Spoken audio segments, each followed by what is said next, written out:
Did you know some older parents give too much after retirement and end up full of regret? It often starts with good intentions, helping your grown child get on their feet, offering support out of love, or doing what seems normal in a family. But here's the tough truth. Once you retire, your energy, money, and freedom aren't as easily replaced as they once were, and giving away certain parts of your life, no matter how kind your thoughts, can quietly unravel the peace you worked many years to earn. In this talk, we're going to walk through 7 things you should never hand over to your children after retirement, not because you don't care, but because the cost to your health, freedom, and future well-being is too high. And most importantly, because protecting these things doesn't make you greedy, it makes you smart. Stay with me until the end, because these 7 things could make the difference between a retirement filled with quiet bitterness and one filled with freedom, worth, and lasting connection.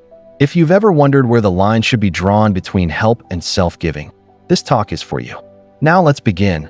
Number 1. Control over your money choices.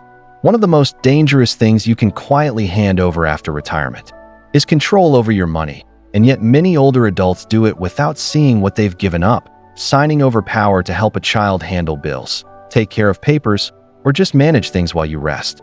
But what begins as a move of trust can slowly become a shift in power, and once it slips from your hands, it's very hard to take back. That it's not about lack of trust, it's about safety. Your money choices are tied straight to your freedom, where you live, what kind of care you can pick, even how you spend your final years. Giving someone else full control, even someone you love, means handing them the steering wheel to your life. And no matter how close your tie is, that uneven balance can quietly lead to strain, stepping over lines, or even money harm. That I remember a man named Gerald, 77, who gave his son full access to his accounts because he hated dealing with online banking. At first it worked fine, but over time his son began making buys without asking, small at first, then larger. I felt like a guest in my own money matters, Gerald told me when he finally spoke up. His son said, "I thought you didn't care." And that hurt even more. The truth is your money is more than numbers. It stands for your work, your lines, and your freedom. You have every right to keep control over it, even if you ask for now and then help.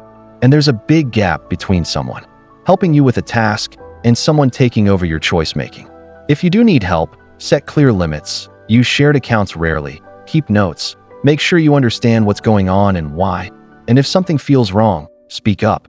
Your gut feelings are worth hearing, because after all the years you spent earning, saving, and handling your money, no one, not even your child, should get to decide what you do with it. That choice belongs to you, and keeping it in your hands is one of the strongest ways to protect your future. Number 2, your home or land before it's needed.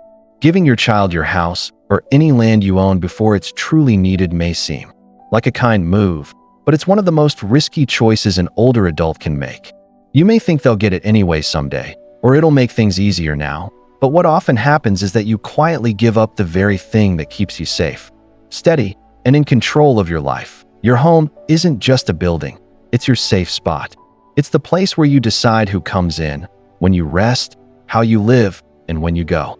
The moment you hand over legal rights, whether to avoid taxes, make passing down simpler, or help your child with money, you also give up your rights.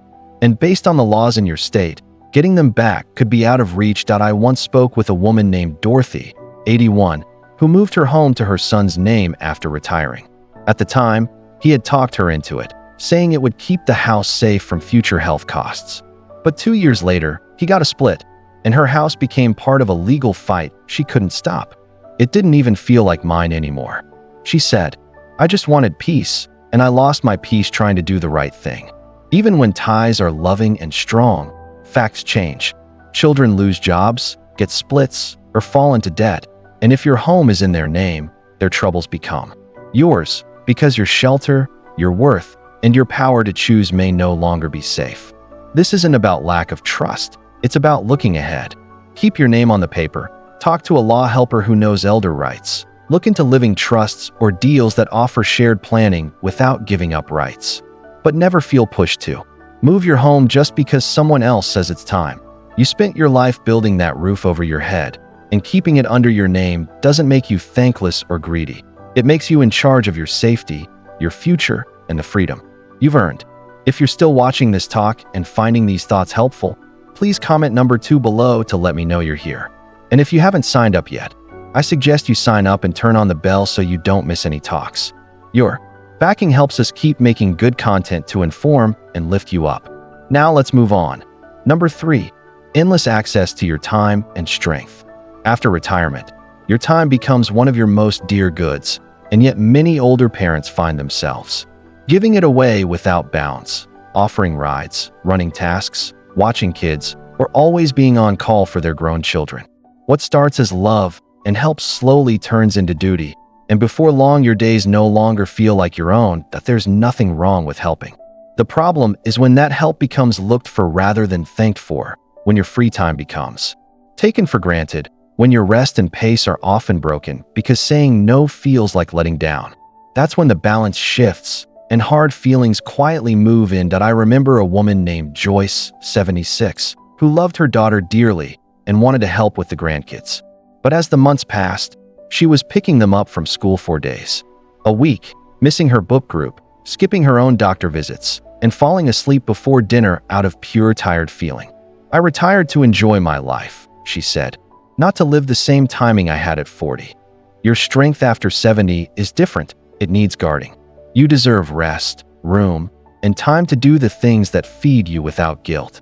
And while your children may truly need help, that doesn't mean your time is a never-ending well." Clear lines are not a turning away from family. They're an act of self-respect. It's okay to say, "I can help on Tuesdays, but I need the rest of the week for myself." It's okay to set a new time. It's okay to guard your mornings, your quiet afternoons, or your weekend plans. You are not greedy for watching over your time. You are wise for seeing that you have just as much right to it as anyone else. Because the truth is, when you always give your strength away, there's less left for the things that bring you joy, peace, and meaning. And retirement isn't just about filling other people's needs. It's about finally having the freedom to honor your own. Number 4, the job of feeling helper or fixer. One of the hardest ways to break as a parent is the push to solve your children's feeling troubles, even when they're grown. You've spent a lifetime being their rock, their listener, their shoulder to cry on. But in retirement, always taking in their stress, fear, or letdown can quietly wear you down. As you age, your feeling stores become more dear, and when your grown children bring you every crisis, tie troubles, work drama, money fear, you may find yourself taking on weight that's no longer yours to carry. It's not that you don't care, it's that your body wasn't built to be a round-the-clock help person. I once met a man named Howard, 78, whose son called almost daily to let out steam about his failing work. Howard listened, gave tips, even lent money, but over time he began losing sleep, feeling helpless, and walking around with a tight knot in his chest. "I started feeling like I was the one drowning," he said, "and I wasn't even in the water." That's what can happen when you become your child's feeling first aid room. You take in every alarm, every fear, every letdown without having a place to put your own. And the more you take in, the more empty you become. You are allowed to listen without fixing. You are allowed to say, "That sounds hard. I hope you find a way through it." You are allowed to point to talk help, backing groups, or other means that don't need your steady feeling work. Because in this time of life, your peace isn't a fancy thing. It's your cure. And guarding it doesn't mean closing your heart. It means keeping your heart whole so you can offer love without losing yourself. If you're still watching this talk and finding these thoughts helpful, please comment number 4 below to let me know you're here. And if you haven't signed up yet, I suggest you sign up and turn on the bell so you don't miss any talks. Your backing helps us keep making good content to inform and lift you up. Now let's move on. Number 5, straight duty for raising grandchildren.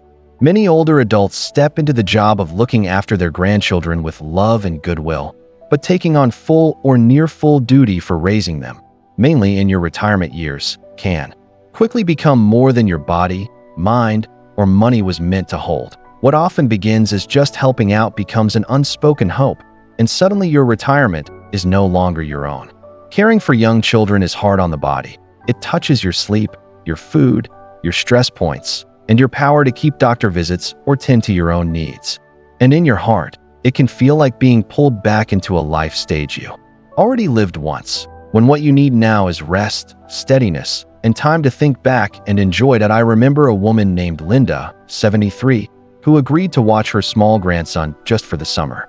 But the months turned into years, and she found herself once again packing lunches, handling fits, and walking the floor at night when he had a cold. "I love him with all my heart," she said, "but I'm tired. I didn't see how much I'd lose." The guilt is real, the love is real, but so is the cost. Raising children is a full-time job, and unless you've truly planned for it and picked it freely, it can quietly erase your room to feel sad, to travel, to rest, or even just to think your own thoughts if your child is in a spot where they need help. Search for other fixes first. Can help be shared among family? Can outside childcare be brought in, even part-time? Can you offer set hours or days rather than being on call all the time? Lines are not turning away. They're plain talk that you've spent tens of years caring for others. And while grandchildren are a deep joy, you are not asked to start all over again in your 70s and 80s. It's okay to say, "I'll love them, guide them, and back them where I can, but I cannot raise them." That truth may be hard, but it may also be the healthiest choice for everyone caught up in it. Number 6, your retirement savings or last case funds. One of the most kind and most risky things you can give your child after retirement is access to the money you've spent your whole life building. Whether it's dipping into your retirement savings to pay off their debt, covering their house pay just for a while, or handing over cash during one of their tight spots, the effect is the same. You chip away at the very base meant to protect. It's normal to want to help. It feels like love. It feels like backing. But here's the part no one talks about. Once that money leaves your account, it rarely comes back. And if your health drops, your costs rise, or something not looked for happens, the money cushion you thought would be there may be gone. That's not just risky. That's unsafe. That I once spoke with a man named Henry, 80, who loaned his son nearly $30,000 over 5 years. It wasn't all at once, just small amounts here and there. First for car fixes, then card bills, then a work idea. "I thought I was helping," Henry said, "but I was emptying the tank I was supposed to live on." And it's not just the money. It's the hard cost of thinking about whether you'll have enough for your future. The quiet worry that creeps in every time you visit the drugstore, the doctor, or open a bill. That stress alone can touch your sleep, your mood, and your life worth. You are not a bad parent for saying, "I need to guard my savings." You are not greedy for drawing a firm line between kindness and staying alive. Your children can rebuild their money. You may not have the same window of time or health to rebuild yours. If you truly want to help, set a limit and stick to it. Offer tips before offering money. Push them to look into loans, pay plans, or other help systems. And remember, keeping your money freedom isn't just for you. It makes sure you won't have to lean on your children later, something many of them quietly fear just as much. If you're still watching this talk and finding these thoughts helpful, please comment number 6 below to let me know you're here. And if you haven't signed up yet, I suggest you sign up and turn on the bell so you don't miss any talks. Your backing helps us keep making good content to inform and lift you up. Now let's move on. Number 7, choice-making power over your life plans. After retirement, your needs, daily acts, and top things shift, and you deserve the freedom to make picks that show who you are now, not who others think you should be. But one of the most soft ways older adults lose control is by letting their grown children start making choices for them instead of with them. This doesn't usually happen all at once. It often begins with small thoughts. "Why don't you move closer to us? You shouldn't drive anymore. It's time to make your space smaller." And while some of these ideas may be offered with love, when said again and again without hearing your needs, they start to feel more like orders than care. That I once knew a woman named Elaine, 79, who moved out of her home to live near her daughter's family across the country. It made sense on paper. More help, closer to grandkids, simpler living. But within 6 months, she felt like a stranger in her own life. "It wasn't my town, my church, my doctor, or my friends," she said. "I thought I was picking tie, but I lost my place." Your life doesn't have to fit someone else's view in order to be true. You are still the writer of your story, and just because your children have thoughts or even worries doesn't mean they get to tell where or how you live, what you do with your time, or how you shape your final tens of years. That's not to say you shouldn't listen. It's wise to think about feedback, mainly about safety or help. But choices like where to live, what kind of care you want, or how much freedom to keep should in the end show your values.